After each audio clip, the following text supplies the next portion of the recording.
Welcome back, everybody. Welcome back to the podcast. It's a Matter of Speaking, a podcast for leading voices in the industries of health, wealth, or relationships. On this podcast, we talk to leading voices, people that have a message, have a mastery that they've put out to the world in hopes to reaching people like you that might have a message or a mastery you wish to share. And we're getting ready to take those first steps. We hope that the stories that these guests share, the lessons they give, inspire you to get your message or your mastery out to the world. Today, we speak in the realm of relationships. We speak in the realm of book publishing, getting a book out there. We talk with Rob Ekno. Amazing podcast. Let me tell you a little bit about Rob. He's an award-winning speaker, screenwriter, and broadcaster. He's a multi-nominated author, as well as a producer and an Alaskan adventurer. He currently has 4 books published, 3 of them being an inspiration for faith-based film scripts, and he's now writing his 5th book and has 4 others waiting in the wings. He has also created multiple reality TV concepts based on his Alaskan adventures. He was a finalist for America's Next Great Pitchman and has gone from homeless to more than 31 years sober. He's a masterful storyteller. I ask some questions, and the stories he weaves behind them were awesome. I just sat back and listened to him for a while. He wants to capture and inspire the audience of all walks of life to write the book they're dying not to write. We'll talk about that in today's podcast, but he talks about being a leading voice, how it's cool, but there is pressure behind it. But what to remind ourselves to not only get started, but then what we learn along the way, right? Like our experiences aren't just for us to hold as a miser, but instead to give out there to help other people that might be in our shoes. Understand it's like, what's that first domino to fall in your journey? He talks about just writing his book and the importance of writing that first word. The power of not quitting. His background of a quitter comes out, and then why he decided not to quit with something he was really passionate about. And we learn what his books have not only given him, the external rewards and awards, but also what they've given other people, like the internal wins he's had with his books and who they've inspired. Talk about the power of sharing your message, what you have to give others, and to say yes to all opportunities. You're going to dig the podcast. We're going to get right into it. But first, this podcast is brought to you by Speaker Mastermind. Yes, that is still Taylor Conroy's company. If you're like, is this Taylor's? Yes, I was just chatting with him. Good guy.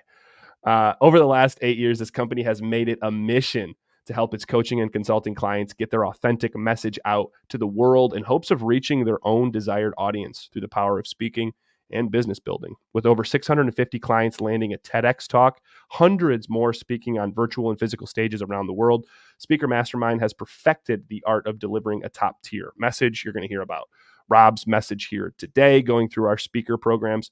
Speaker Mastermind also offers programs to build and scale your own high-ticket program and authentically market, sell it to your target audience in order to build a sustainably scaled business.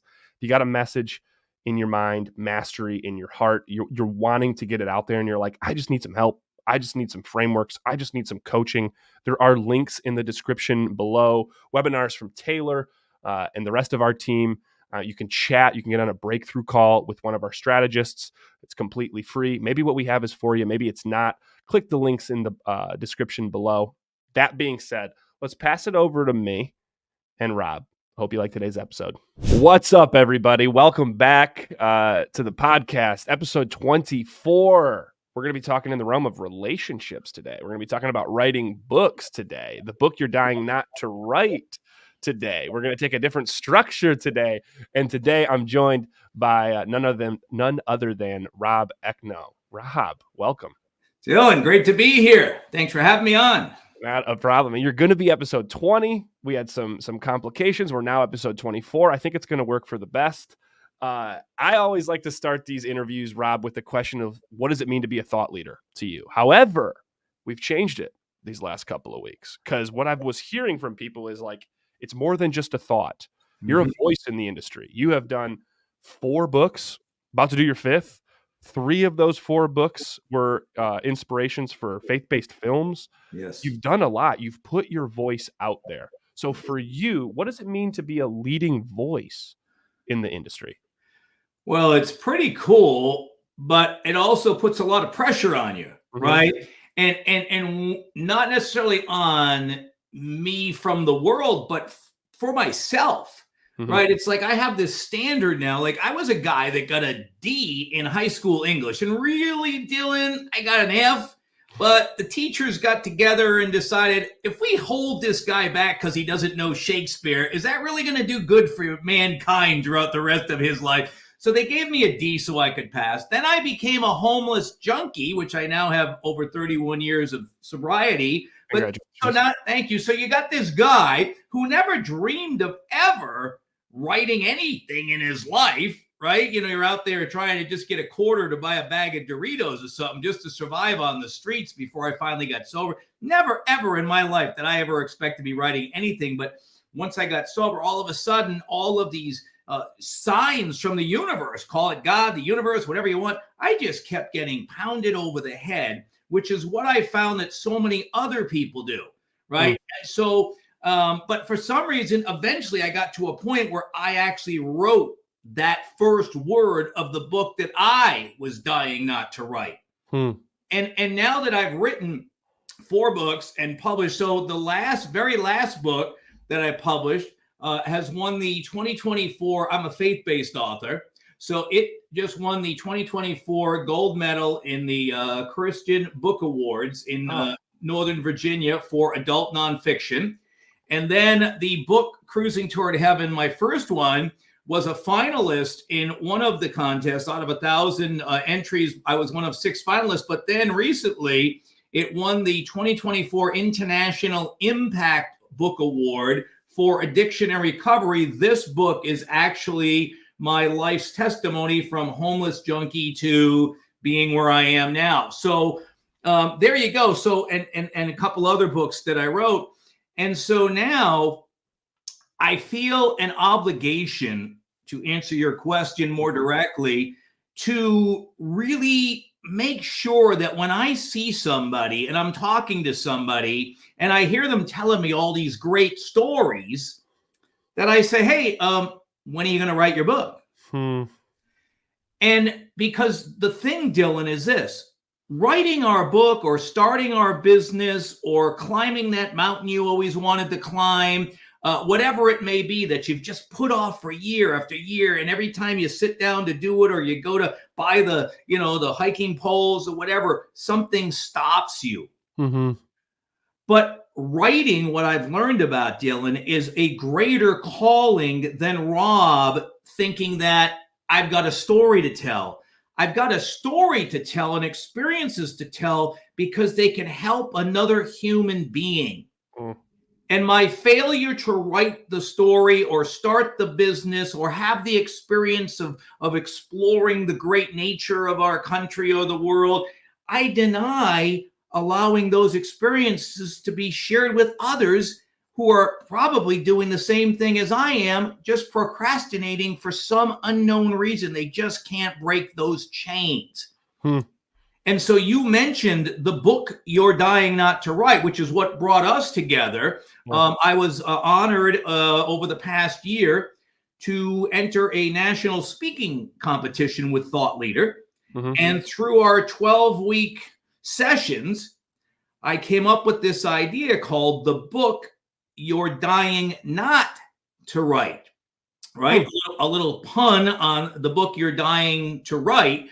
And it's because so many of us have, including myself, we had something inside of us that we know it's just eating away our soul, and we're just dying because we're not doing it. And we'll sit down at the typewriter, the computer, whatever it is you use, pad and pen, or you'll start that business plan for that business you knew you should have started 10 years ago, or you finally get in the car to drive to the sporting goods store to buy the boots and the poles to start climbing a mountain, and then you'll just turn around. Mm-hmm. Or you'll just close the laptop down. Mm-hmm. And why is that? And I asked a psychiatrist that question actually. And he told me that it wasn't so much that people are worried about that nobody will read their book or come buy their coffee or whatever business they start. It's that they are afraid that their powerful story will actually help somebody have a better life. And then what? What do I do with those feelings when somebody calls and says, hey, I just read your book and your book on recovery, and I use it now every morning along with my 12-step recovery book, and it's helping to save my life. And I've had those emails and those texts sent to me on my books. Mm-hmm. And so for me, fortunately, I've been able to plow through and what we call the imposter syndrome. Yep. Right? It's like, well, why would I write a book? Because I'm not a guy on the big news channels, or I'm not a famous athlete. I'm not a former president. Nobody knows me. Who's going to read my book? But it's about you answering a calling that's greater than you.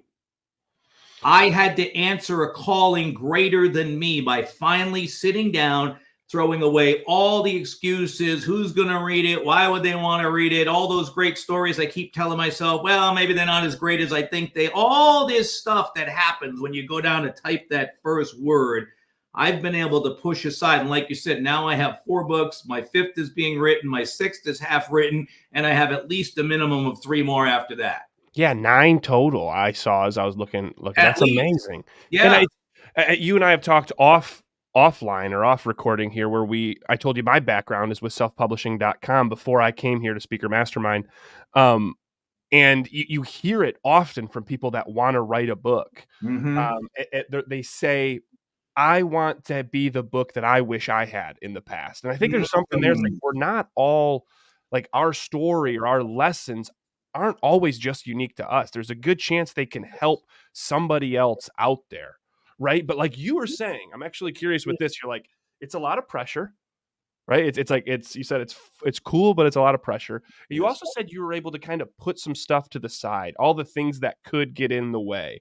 What is your act of putting all of this imposter syndrome, mental chatter, physical challenges to the side and actually sitting down and being like, no, I got to write it? What's your routine? What's your process there?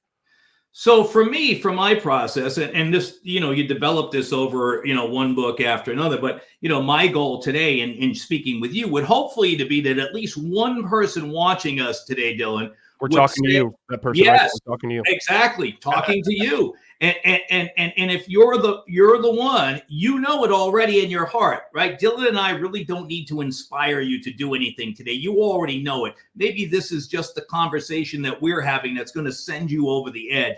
But the point is, you're sitting there and your soul is just eating away because you're living this lie to yourself. And by living this lie to yourself and not being the best you that you can be, you're cheating your relationships, whether you're married, your kids, your boss, whatever, because all of this stuff is going on in your head while you're trying to do your job, while you're sitting there with the wife, while you're at the kids' soccer game, whatever. This stuff is subconsciously eating you away. So for me, it was all about finally just typing that first word. And I just said, you know what? I just threw my hands up and I said, I gotta just do this. And so here's the funny thing, Dylan. So I say to a friend of mine who's a well-known writer at one of the huge networks. I mean, the dude makes almost $1 million a year with his writing. And so I see him several years ago, and I said to him, hey, man, you got to help me out. I said, I'm getting old, I'm bald. I said, I don't have, time to go to college for 4 years to learn how to write. And I've got all these stories. And he says to me, Rob, nobody's ever going to listen to you at some point unless you get stuff down on paper. So just get stuff down on paper. And I said, well, that's the deal, man. I said, you make all this money. You're a professional. Give me the secret to writing. You know what the secret to writing is? This is what he looks at me. He says, Rob, you want to know the secret to writing? You go over to the 99-cent store right there on Lancashire Boulevard near Universal Studios. You pull out $1 and you give it to them, and they will give you a pad. And then you take out another $1 and give it to them, and they will give you a pen. And you walk outside and you open that pad and you take that pen and you start writing one word, and then you have a sentence, then you have a paragraph, and then you keep writing, and eventually you have a book. And he said, this is the funny part, Dylan. He says, then you'll read it, And you'll go, my God, that sucks. Yeah. And he said, but you'll rewrite it again. And then you'll go, well, it still sucks, but it's a lot less suckier than last time. And he said, you just keep rewriting, and the success to anything is in the rewriting, right? But first, we got to get that first word on a piece of paper, and that's the key to success. And to answer you quickly, I got to tell you, Dylan, the second I put the first word on that paper, I was thinking all of a sudden I had 300 pages. Yeah. And I'm like, whoa, what's this? Where did I come up with all these stories? And your mind, once you unlock the key to your creativeness that you have inside of you that you've been holding from the rest of the world, all of a sudden, once it's just open just a little bit, your juices start going like this and your fingers are like this. And it's amazing what happens if you'll just start. Yeah, it's like you get lost in a flow state. So I think the main thing there is like, just what's that first domino? And that first domino is literally the first word. Something else you said on here is, it feels like when you just say, hey, the first step is going to get a pad of paper and a pen and starting to write. I can almost hear someone be like, yeah, it seems like such a long journey. And I think right now we live in this culture of, if I want to write a book, I want it to be done next week and I want it to be perfect. And we forget about one, it is a process. It takes time. And two, that process can be enjoyable, right? Like we can lose track of time. We can lose, like you get in this flow state. So that's the next question is your flow state. Some people, they want to speak. Some people want to build a business. And no matter what, you're saying that first step is to write the first word, whatever that is for you and your journey. But for you, why writing? Like, why did you, if we looked at this like a fiction story where it's got like those 5 key plot points, that first plot point's typically like set the scene for me. You got a D in high school writing. And like you said, it should have been an F. Yes. But for some reason, this is your flow state. There's 9 books ready to come out that are going to have your name on it. Yes. Why writing for you? What is it that writing gives you? You know, it's amazing. That's a fabulous question to ask. Because like I said, it was never anything on my radar. If you had given me $1 million, like for instance, when I got into my 12-step program, when I first got sober, they say, if you'll stay around here and wait for the miracle, you'll have things happen that you never even dreamed of. Mm-hmm. Well, if you had given me $10 trillion, Dylan, 31 years ago, I would have never written down Rob Ekno will be an award-winning author, screenwriter. I mean, that wouldn't have even been, maybe starting center fielder for the Red Sox or something like that. I'd have a better chance than writing a book from where my mind thought was, right? And so what happens is once you write the first word, and then all of a sudden you hold that first published book in your hand, and it's like, for instance, when I was younger in high school, I quit every freaking thing I ever did. Mm-hmm. I was in the Boy Scouts, and my scout leader says to my mother one day, your son is my best leader, but he won't do any of the merit badge things, so I can't promote him to Eagle Scout. He just won't do the work. And then I was running track in high school, and I kept finishing second and third every race. They bring in a guy from the New England Patriots to train with me. I've heard of them. To get me to go first, right? And what do I do after he trains me for a couple of weeks? What do I do right before the next race? I quit. Right? Then I get on, then I'm playing a basketball on a basketball court, and the wrestling coach comes by from my high school. The only thing my high school was ever good at was first and second every year in the States in wrestling. He looks at me and says, young man, if you'll get on my wrestling team, you'll be all state this year. So I get in there and I do the first practice sessions, and we're about ready to do the wrestle off for the 2 people in the same weight class who are going to wrestle for the school tomorrow in the match. And what do? I don't show up. And so for me, which I have to imagine, perhaps you, if you're looking at us right now and listening to this, it might be you. That is my mirror image, right? And you're sitting there and go, my God, I quit everything too. So for me, once I finally got the first word down and just started typing, what happened was the universe just wraps itself around you, Dylan. If you're doing what you need to do to be the best version of you and to add the most positivity to society, as you guys in Thought Leader all do, right? It's all about getting people out there and sharing the goodness that each person has to share to help another human being. If you're doing that, the universe rallies around you. And I say that because my first book, my father's best friend's daughter was an English major. Mm-hmm. She edited my book for me. She blessed me to edit it, right? And then somebody else did the copy writing, and somebody else did the cover. And every one of my 4 books, all the people, the proofreaders, the copy editors, the cover designer, everyone has blessed me with their talents. It is wild when you have something that you're passionate about and you put yourself out there. I always tell people it's like, it's not your job to know exactly how this journey is going to go when you Right. get started. It's to get started, and you get blown away by the universe, God, whatever you want to call it, of like, who starts to put themselves in that path of, let me help you, or how can I do this, to rally behind something that's far greater than just you. It's this message that's getting out there. But going back, because honestly, like, if I was reading your story as a fiction, the scene, like me, like actually starting this book, I'm like, oh, I'm looking at a quitter. Like, this guy quits a bunch of things. And then you Yeah. said you started writing. Do you recall the moment?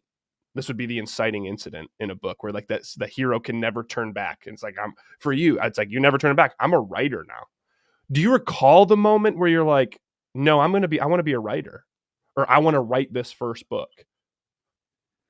Like I said, I had gotten sober, and I was about 15 years sober. And all of a sudden, all of these signs just started popping up to me, like everywhere I would go. Like, even one Sunday I went to church, down in Orange County, at the former Crystal Cathedral. It used to be a big giant church. It got sold off, but it's still there, but it got sold to the Catholic diocese. But nonetheless, I was sitting there after I'd seen tons and tons of signs, billboards, or, you're standing in the grocery store line and you'd hear somebody go, yeah, I got to get my book off to my publisher tomorrow. And, you'd hear all these signs.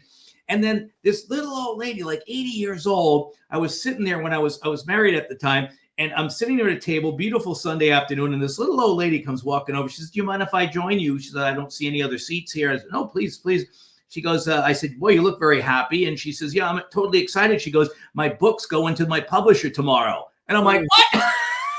Right? There's gotta be a time where you're just like, stop, I hear you. Well, here's the killer, Dylan. The very next day, I'm in Studio City. I pull into one of the convenience stores, and there's an SUV there, and the license plate, I have a picture of it, was BST SLLR.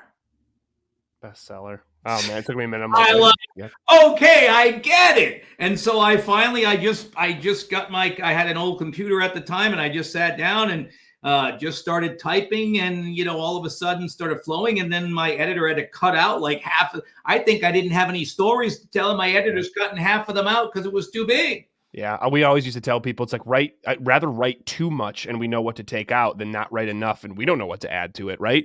Now, you get kicked off, you have all these signs, God winks, whatever we want to call them. You get started, you write it. What was the experience like in the process? Like you said, meeting the people that helped you create this. Was there any other like eye-opening experiences for the better as you started writing these books, on who you met or what you learned? Yes. So for the first book, for me, it was more of a chore, even though it started flowing. And it was a chore only because we just talked about it. I quit every other freaking thing in life. Yeah. And so I had to finish this book. It couldn't just sit on the shelf, and I couldn't, take 3 weeks off. And even if it was only 5 minutes a day, but sure enough, I'd get online after the kids and the wife, they went to bed. I'd be up till like 3 a.m. from 10 at night, and I'd just be, and I would never stop. It was just like, so the key to success, it took me until my third book. So my second book, which I talk about in the book You're Dying Not to Write. So this is me compiling a book right now, right? And this is the book You're Dying Not to Write, which is what approaching your unapproachable calling in life. And that's what Dylan and I brought us together, is my speech of that name. And so how I got to this book, Dylan, is that every time I shared the name of the book, of the speech, somebody broke into tears. Whoever I said it to broke into instant tears. And I was like, what's going on here? And so I started talking to Sharon, my wonderful speaking coach. And I said, Sharon, every time I tell this title to somebody, they're breaking into tears. And it's like, and she told me, she said, the day that you told me the title of your speech, I knew it was going to be an award winner because I knew it was going to have such an impact on people. And so what happened was, one Sunday morning, I get a call from about a 40-year-old gentleman, asked me if I could meet him for coffee out in Sherman Oaks, California. And so we're there, and I mentioned this to him. And the second I mentioned this to him, the book, I said, I just finished this thing. I just won this award for the book You're Dying Not to Write. All of a sudden, this guy just goes, whoa. He goes, that would be the greatest book. He goes, and I and all my friends would buy that book if you wrote that book, because it's not about the book. It's about any hang up that any of us have. And I have a hang up. My friends have hang ups. So this is about getting people to do things they know they should be doing.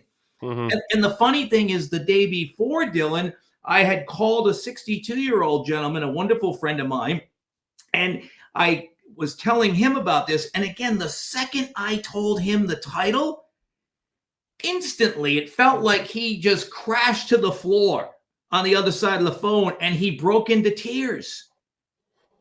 And he said to me, hang on, Rob, just hang on. I'm like, you okay? And he's like, dude, just hang on. And then I said, what's going on? He goes, you told me that, and there's something that's been on my heart for years that I haven't done. And the second you said the book you're dying not to write, it just pierced my heart, because I know I need to do something. And here I am in life at this later stage, still not doing it. And so these are experiences that I've had that have been, and in the speech, you know, the big one that brings tears to my eyes. So if I have tears, don't mind. But my second book, Is It God or Coincidence? Coming to Grips with the Unexpected Wonders in Life. That book won a finalist. It was one of 6 finalists out of almost 1,000 entries into the Congratulations. American Book Awards. Thank you. So that's pretty cool, right? And I'm like, whoa, this is pretty cool. And so I don't know this at all, Dylan. I'm out in Los Angeles, and my wonderful aunt is in Rhode Island. And I get a call one Saturday from my cousin, and she goes, hey, and they call me Bobby. She goes, Bobby, you got to call Aunt D. She loves your book. I said, what? I said, yeah, she has a copy of it. I gave it to her. So I call my 89-year-old aunt. This is in my speech, and it's the big story in the book here. And so anyways, I call her, and she goes, Bobby. She goes, I love your book. She goes, I got it. I read half of it the first day. Then I took a nap, read the second half. Next day, I read the whole thing. And she goes, when are you writing your second book?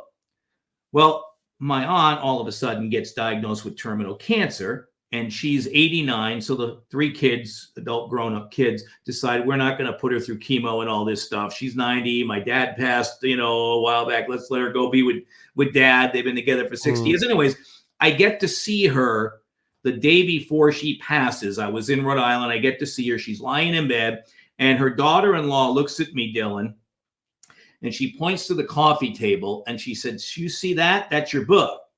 I said, yup.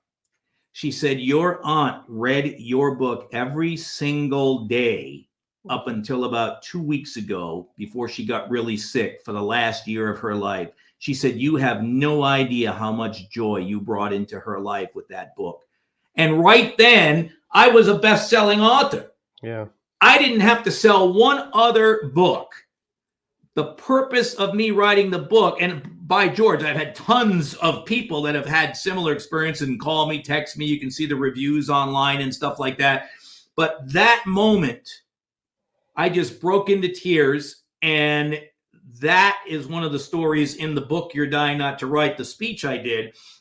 But that moment, if you're listening to us right now, these are the moments you will never know how you can have such an amazing impact on another human being if you fail to take the action to write the first word of your book, to start your business plan, to climb that mountain so you can share this great experience with people who are dying to get out of their houses, whatever it might be. But I would have denied. I wouldn't have known it, Dylan, right? I wouldn't have known it. But the joy of knowing it now is just like, so that's what keeps me writing. So I now know that my books have an impact on somebody. And it was funny. One day, I don't know what a beautiful writer is. You've been in the publishing business, so you might know. 3 times in one day, somebody from Alaska, somebody from California, and somebody from Miami, all in one day, all text me out of the blue and said, Rob, you're such a beautiful writer. So I still don't know what that means. Good. That's good. Just so you know. Okay. No, but beautiful is good. but a couple of things there, because that was a long one. That started with just how we get into writing. I want to make sure I'm dissecting a lot bit. Yes.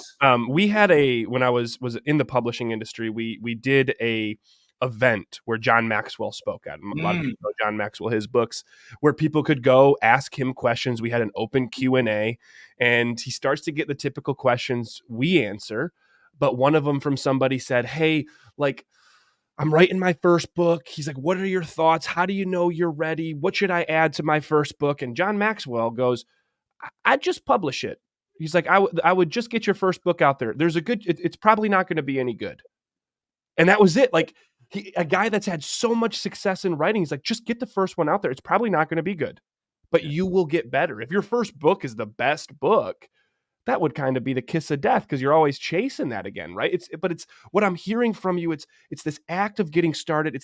You don't know all these lessons and all these blessings you're going to get, but starting it because you want to is huge. Yes. And not knowing the second thing that I put is like the power that sharing your message can have.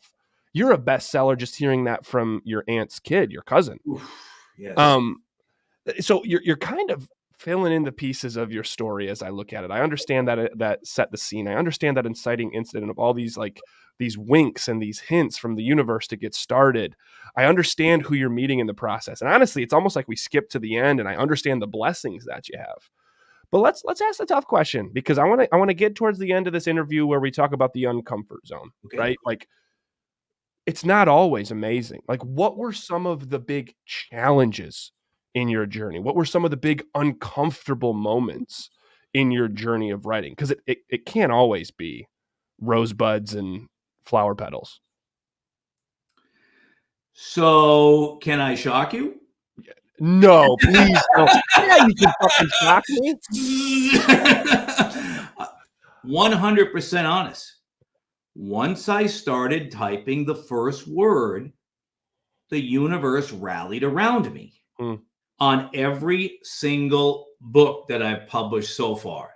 So the first book was simple. That was, and you're right. My first book is one that I will never go back to. Mm-hmm. People keep going, you got to revive it and stuff. And I'm like, you know what?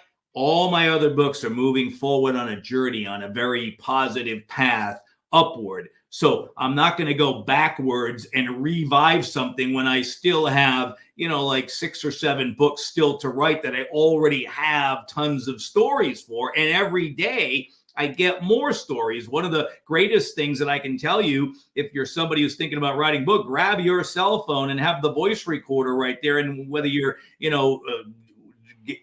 getting ready for something or whatever it is, just turn on the voice recorder when that story comes in, because not only do you remember the story, but you also remember the feelings and the passion and the hurts and the pains, and it's all there in your voice. So when you're telling your story and you're typing it out, you're going, I was in a lot of pain, and my heart, and so here's what, and I tell people this. So I'll tell you a really quick story here. So the second book, just to let you know, and this has happened to me, and I have to imagine, I know people get writer's blocks and stuff. And if I do, you know what I do? I simply grab a bag of peanuts. I go over to a local park, right? Los Angeles has wonderful parks. And I just start feeding the squirrels. And the squirrels come flying down from the trees. And I sit there and I focus on how many nuts I'm giving each squirrel. right? So, oh my gosh, I just gave that guy like eight nuts, and then the next one comes down. Oh my gosh, I only grabbed 6. I got to grab 2 more. And what that does is it's a form of meditation that just clears all the garbage of the day or the week or the month, however long, out of my system. My head is clear. Now I start walking. And what happens? All these wonderful thoughts for story ideas or different things about the book come into my head. The greatest one I can tell you really quickly is that in my second book, I was like, do you write a foreword? Do I not write a foreword? And the great thing about writing your book is you can do whatever the heck you want, especially if you're self-publishing. That's one of the great things if you choose to self-publish, right? You can use whatever font you want, whatever it is you want to do, right? Design it however you want. So I'm like, okay, I should write a foreword. And all of a sudden, you're going to love this one, Dylan. The thought comes into my mind to ask one of my old high school English teachers, who has been a friend of mine for years, to write the foreword to my second book. The one that gave you the D? Not the one that gave me the D, but he helped me with other stuff. Yeah. But still, he was one of my high school teachers. No, that lady, I wouldn't remember her name if you told me her name. If I had a multiple chart of names, I still wouldn't remember. But nonetheless, but here's what happened. I call him on the phone because I found stuff on Facebook, right? And I call him on the phone and I said, hey, got this book I'm writing. And that must have shocked him in the first place. Like you right? Am I talking to Rob Ekno here? It says your caller ID. I know. Is this you sure this isn't Stephen King on the other end of the phone? And I said, listen, read the manuscript. If you like it, great. Can you write the foreword for me? If you don't like it, just let me know. We're friends. I can handle no's good. I'll go a different direction. But I got this thought to ask you. Second I said that, Dylan, he breaks into tears on the other end of the phone. And he goes, stop. Because as a teacher, just like as a writer, as a podcast host, right, you're always wondering, who am I affecting today in a positive way? As a teacher, you don't know what your students are doing the rest of their life. How much of an impact did I have on them? And he broke into tears and he said, I am so honored that you called and asked me to do this. And so again, right there's 2 major blessings in that same book, right? My aunt, my teacher, just by me taking the action to write it. And here's the deal. So I write this thing. I spend a couple of years writing the book. And then I'm like, oh my gosh, I don't know how to design a cover. I don't know how to get this thing I'll just self-publish this thing. And the reason I self-published it was I specifically got told by people when I shared those stories in Hollywood that some of the stories should be made into faith-based films. So I didn't want to be into dealing with agents and all of this other stuff and publishers and trying to get rights. I said, I want the rights if I'm going to honor, because I'm a God guy. So I said, if I'm going to honor I want to just let him run the show and not distribute everything. So I kept myself. So anyways, I said, God, I don't have, I can't publish it. I don't have a book designer. I don't know any of this stuff. And he goes, call your friend David. I said, why would I call David? And David was an international marketing director at Warner Brothers. And God's like, call David. I'm like, oh, he's busy. He's working. And God's like, you ask me and then you argue with me. Just call David. So I called David. He goes, hey, what's going on? So I got this book and I can't do anything with it because I don't know how to design. He goes, well, why don't you come over to my house?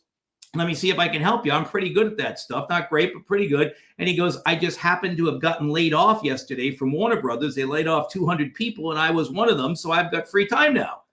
So for the next year and a half, Dylan, this guy gave me 4 hours of free time every single week. And I went to his house and we sat there and we adjusted the book. We adjusted some of the stories. He designed the cover, all of this cool stuff, right? So then we get to a point where I'm like, well, you need to publish this. I said, but Dave, I said, we should have somebody like a copy editor, check out our periods, commas, and all that, because I'm not good at that. He goes, yeah, that would probably be a good idea. And I was out of work on a really bad injury and I was living on like almost nothing. And I'm like, well, I don't have like $5, $6, $7 grand to pay a copy editor.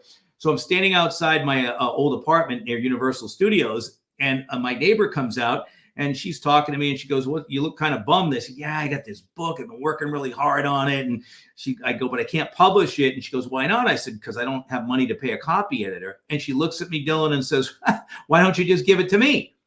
And I said, "Well, why would I give it to you?" She goes, "Don't you know why I work out of my house?" I said, "No." She goes, "I was a editor at a publishing house for 30 years. And now I have my own editing business. And I do all of this editing for all these, kind of famous people." She says, "I'll do it for you and I'll bless you. But you got to wait till 5 o'clock every day so I can earn my paycheck. But then I'll bless you." So she does the copy editing for me. So then I get it back. And I call a friend in Northern California and I said, "Hey, you're a life coach. Would you mind reading my manuscript? If you like it, could you write like 1 or 2 lines for the back cover of my book? And if you don't, just let me know." He says, "Send me up the hard copy." I send it up to him, Dylan. He says, calls me 3 days later. He says, "Rob, just want to let you know I got the manuscript." And he says, "I don't know if I ever told you this or not, but my wife and I are professional proofreaders. So while we're reading your book, we'll proofread it as well for you. That'll be our gift to you as well." And so that's how it got proofread, right? And so then I said, "Okay, God, now I need like a real author to write something on the back cover for me." And he says, "Well, you know this guy, Paul, at this meeting you go to on Monday nights over near Malibu." And I said, "Well, yeah, it's one of those guys that I know, but, I shake his hand. How you doing?" And he's like, "Just call Paul, will you? And stop arguing with me," right? This is God yelling at me now. And so I call Paul. Paul, mind you, is a Pulitzer-nominated author, has won mega awards around the world, right? This world-renowned author. And I call him and I say, "Paul, it's Rob." I say, "Listen, I know you're busy, but any chance you might be able to read my book? And if you happen to like it, can you write, 1 or 2 lines?" You know what he says to me? He says, "Dude, I am so honored that you freaking called me. I'll be happy to do that for you, man. It'll take me about a month because I'm finishing up a project, but I'll get you something nice."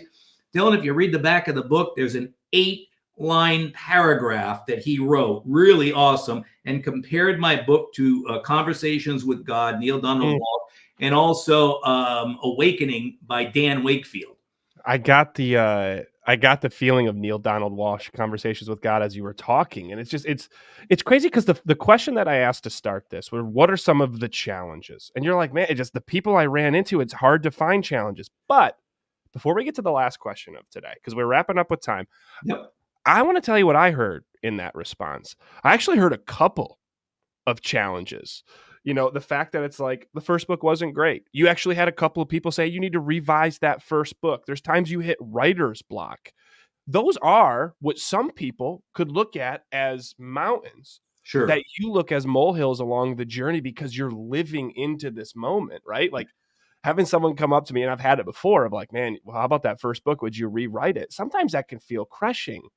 But it's almost like this force, this power you have of just saying yes to the journey and the momentum and the people you meet along the way.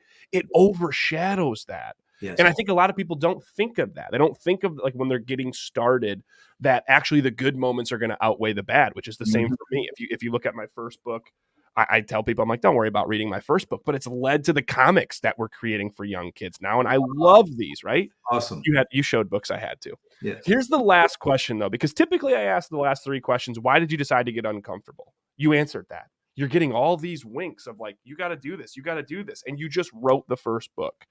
Another question I like to ask is, why do you think other people don't get uncomfortable? But I heard it from you. It's like, a lot of people, they're afraid of what could happen. And it's just like, it's the book they're dying not to write. And they'll think of everything to do before that one thing that they're put here to do. I got that. But here's the last question that I have for you, Rob, before we wrap up. Mm-hmm. Your advice to that person out there that has a message, and let's say it's with a book, they're looking to get it out there, but they've been thinking of every excuse under the sun to not. Like they're close to getting into their uncomfort zone, but they're still in their comfort zone. What's your advice to them? You, right out there. What's your advice to them? I don't care if you have to find a place where you can just go scream. I don't care if you pile up 4 or 5 pillows on the edge of your bed so you can just pound them and not hurt yourself and scream just to get everything out of you. And then just go, "I'm done. It's time." No more excuses. I've done this myself on some projects, and I know somebody else who's I'm mentoring right now who did kind of the same thing. And I got to tell you, every person I'm interviewing authors, I'm interviewing people that are procrastinating for my new book here, the book You're Dying Not to Write. And you know what every one of them tells me? Just start. Just hit the thing. No matter how much pain, misery, once you hit the first word, it's on a roll. And if I can leave you with this really quickly, Dylan, what I tell people is really simply. So this is a design cover that'll be the cover. But what I do on every single book, and you can do this right now, so you can just start. You just write. You don't have to have a name for your book. You just write, if your name's John, Lucy, whatever, just write Lucy's story on a piece of paper. You take a selfie, you insert the selfie on the page, and then you write Lucy Jones, whatever your name is. You print that out twice. One you stick on the wall right in front of you, so you look at it every day. The other one you take and you put 3 hole punches in it like I have. Then you get a couple of brads, and every time you get another story and you print it out, you just keep adding to your book. And all of a sudden, you've got a book. And that's it. But I pray right now that if you are watching us right now, we're doing this podcast for a reason, and we got to get going. But here's the thing. I pray that you will start, and you will start immediately, not wait another second. These podcasts come out on Thursdays. So for your Thursday afternoon, as you watch this, you stop this after you give this video a like and a comment and subscribe. Comment. What's the biggest things you took away from today's interview? Rob, this was incredible. Here's a couple of the notes that I took from today's call. Anyone here, if you ever see me looking down, I'm just taking a crap ton of notes.